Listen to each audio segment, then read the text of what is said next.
9 नवंबर 1972 के अव्यक्त बाप दादा के हम बच्चों प्रति अनमोल महावाक्य।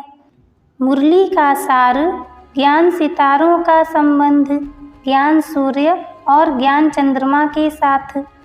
बाबा ने कहा, स्मृति स्वरूप स्पष्ट सितारे सदैव अपने को दिव्य सितारा समझते हो। वर्तमान समय का श्रेष्ठ भाग्य बाप दादा के नयनों के सितारे और भविष्य जो प्राप्त होने वाली तकदीर बना रहे हो, उन श्रेष्ठ तकदीर के सितारे अपने को देखते हुए चलते हो। जब अपने को दिव्य सितारा नहीं समझते हो तो यह दोनों सितारे भी स्मृति में नहीं रहते। तो अपने त्रिमूर्ति सितारा रूप को सदैव स्मृति में रखो। जैसे सितारों का संबंध चंद्रमा और सूर्य के साथ है, गुप्त रूप में सूर्य के साथ रहता है और प्रत्यक्ष रूप में चंद्रमा के साथ रहता है। आप चैतन्य सितारों का संबंध भी प्रैक्टिकल रूप में किसके साथ रहा? चंद्रमा के साथ रहा ना। ज्ञान सूर्य तो गुप्त ही है, लेकिन साकार रूप में, प्रसिद्ध रूप में तो बड़ी माँ के साथ ही संबंध रहा ना। तो अपने को सितारा समझते रहना है। जैसे सितारों का संबंध चंद्रमा और सूर्य के साथ रहता है, ऐसे सदा बाप दादा के साथ ही संबंध रहे। जैसे सितारे चमकते हैं, वैसे ही अपने चमकते हुए ज्योति स्वरूप में सदैव स्थित रहना है। सितारे आपस में संगठन में रहते सदा एक दो के स्नेही और सहयोगी रहेंगे। आप चैतन्य सितारों की यादगार यह सितारे हैं। तो ऐसे श्रेष्ठ सितारे बने हो, चैतन्य और चित्र समान हुए हैं। अपने भिन्न भिन्न रूप के, भिन्न भिन्न कर्तव्य के यादगार चित्र देखते समझते हो कि यह मुझ चैतन्य का ही चित्र है। चैतन्य और चित्र में अंतर समाप्त हो गया है, वह अजून समीप आ रहे हो। सितारे कब आपस में संगठन में रहते एक दो के स्नेह और सहयोग से दूर रहते हैं क्या? आप लोगों ने कब सम्मेलन नहीं किया है? संदेश देने के सम्मेलन तो बहुत किए हैं, बाकी कौन सा सम्मेलन रहा हुआ है? जो अंतिम सम्मेलन है उसका उद्देश्य क्या है? सम्मेलन के पहले उद्देश्य सभी को सुनाते हो ना। तो अंतिम सम्मेलन का उद्देश्य क्या है? उसकी डेट फिक्स की है, जैसे और सम्मेलन की डेट फिक्स करते हो ना। यह फिक्स की है, वह सम्मेलन तो सभी को मिलकर करना है। आपके उस अंतिम सम्मेलन का चित्र है, जो चित्र है उसको ही प्रैक्टिकल में लाना है। सभी का सहयोग, सभी का स्नेह और सभी का एक रस स्थिति में स्थित रहने का चित्र भी है ना। जैसे गोवर्धन पर्वत पर अंगुली दिखाते हैं तो अंगुली को बिल्कुल सीधा दिखाएंगे, अगर टेढ़ी बांकी होगी तो हिलती रहेगी।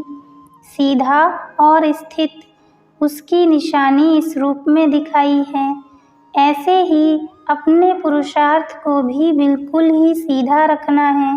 जैसे बीच बीच में जो टेढ़ा बांका रास्ता हो जाता है, अर्थात बुद्धि यहाँ वहाँ भटक जाती है, वह समाप्त हो एक रस स्थिति में स्थित हो जाना है। ऐसा पुरुषार्थ कर रहे हो, लेकिन अपने पुरुषार्थ से स्वयं संतुष्ट हो।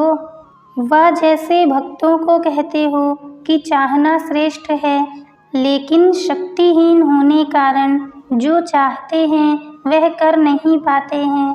ऐसे ही आप भी जो चाहते हो कि ऐसे श्रेष्ठ बने, चाहना श्रेष्ठ और पुरुषार्थ कम, लक्ष्य अपने संतुष्टता के आधार से दूर दिखाई दे, तो उसको क्या कहा जाएगा? महान ज्ञानी, अपने को सर्वशक्तिवान की संतान कहते हो, लेकिन संतान होने के बाद भी अपने में शक्ति नहीं है। मनुष्य जो चाहे सो कर सकता है, ऐसे समझते हो ना? तो आप भी मास्टर सर्वशक्तिवान के नाते जो आप 3 वर्ष की बात सोचते हो, वह अभी नहीं कर सकते हो। अपनी वह अंतिम स्टेज अभी प्रैक्टिकल में नहीं ला सकते हो कि अंतिम है इसलिए अंत में हो जाएगा। यह कभी भी नहीं समझना कि अंतिम स्टेज का अर्थ यह है कि वह स्टेज अंत में ही आवेगी, लेकिन अभी से उस संपूर्ण स्टेज को जब प्रैक्टिकल में लाते जावेंगे तब अंतिम स्टेज को अंत में पा सकेंगे। अगर अभी से उस स्टेज को समीप नहीं लाते रहेंगे तो दूर ही रह जावेंगे, पा न सकेंगे। इसलिए अब पुरुषार्थ में जंप लगाओ। चलते चलते पुरुषार्थ की परसेंटेज में कमी पड़ जाती है, इसलिए आप पुरुषार्थ की स्टेज पर हो, लेकिन स्टेज पर होते भी परसेंटेज को भरो। परसेंटेज में बहुत कमी है। जैसे मुख्य सब्जेक्ट याद की यात्रा जो है वह नंबरवार बना भी चुके हो, लेकिन स्टेज के साथ जो परसेंटेज होनी चाहिए वह अब कम है, इसलिए जो प्रभाव दिखाई देना चाहिए वह कम दिखता है। जब तक परसेंटेज नहीं बढ़ाई है तब तक प्रभाव फैल नहीं सकता है। फैलाव के लिए परसेंटेज चाहिए। जैसे बल्ब होते हैं, लाइट तो सभी में होती है, लेकिन जितनी लाइट की परसेंटेज होगी इतनी जास्ती फैलेगी।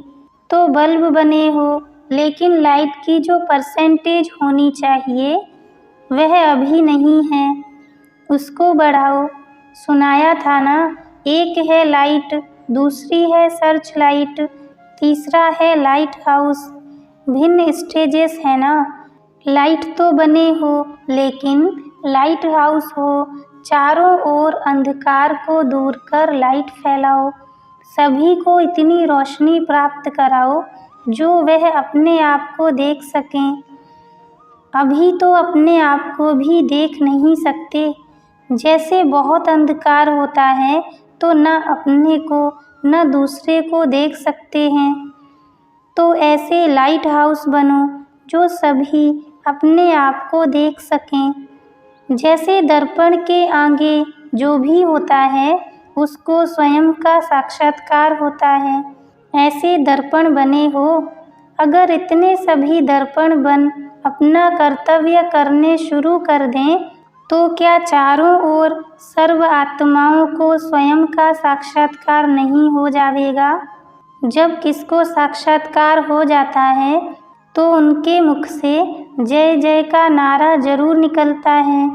ऐसे दर्पण तो बने हो ना। सारे दिन में कितनों को स्वयं का साक्षात्कार कराते हो?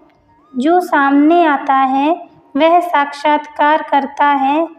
अगर दर्पण पावरफुल न हो तो रियल रूप के बजाय और रूप दिखाई देता है। होगा पतला, दिखाई देगा मोटा। तो ऐसे पावरफुल दर्पण बनो जो सभी को स्वयं का साक्षात्कार करा सको। अर्थात आप लोगों के सामने आते ही देह को भूल अपने देही रूप में स्थित हो जाएं। वास्तविक सर्विस अथवा सर्विस की सफलता का रूप यह है।